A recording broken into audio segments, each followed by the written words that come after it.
डालने से पहले।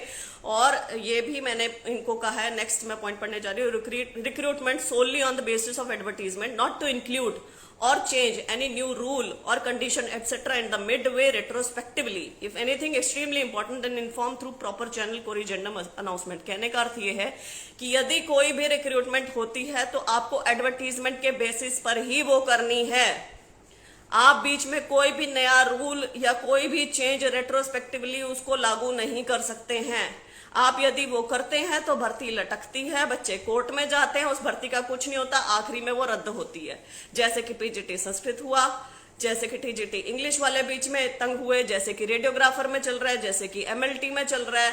तो ये सब चीजें गलत है, ऐसा नहीं होना चाहिए। और एएलएम में भी ऐसा ही है कि आप एडवर्टीजमेंट में कुछ लिख रहे हैं लेकिन बाहर कुछ और हो रहा है, तो ये सब गलत है। जिसका उन्होंने मुझे एक बताया है कि वो कैसे प्रोसेस उनका काम करता है, और यही मैं प्रोसेस अब बच्चों को बताने वाली हूँ। आप सब सुनिए ध्यान से।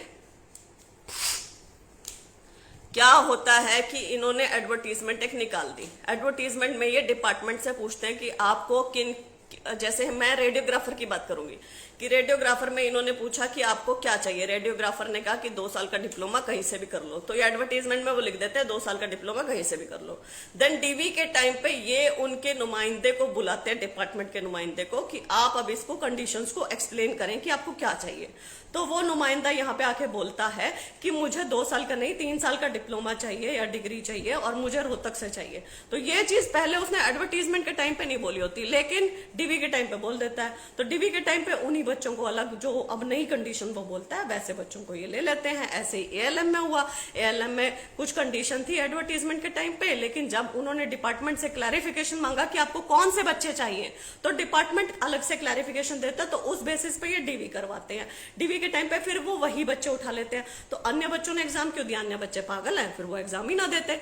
लेकिन यहाँ इनफैक्ट मैंने कहा भी कि क्या ये गलत नहीं है कि आप ऐसा करते हैं, तो वो मान रहे हैं कि ये गलत है, कि हम ऐसा करते हैं, कि ये गलत है। ये चीज उन्होंने एक्सप्लिसिटली मानी है। तो इस चीज पर मैंने उनसे यही मेरी बात हुई थी कि आप अब आगे से जो एडवर्टीजमेंट बनाएंगे उसके ऊपर आप ध्यानपूर्वक पहले ढंग से डिपार्टमेंट से क्लैरिफिकेशन ले लेंगे कि उन्हें कौन से बच्चे चाहिए, किस डिग्री, किस डिप्लोमा, कितने साल, कौन से साल, कहाँ से होना चाहिए, क्या नहीं होना चाहिए। क्लैरिफिकेशन पहले होना चाहिए, डीवी के टाइम पर नहीं। डीवी के टाइम पे केवल और केवल फिर अभ्यर्थियों का शोषण होता है।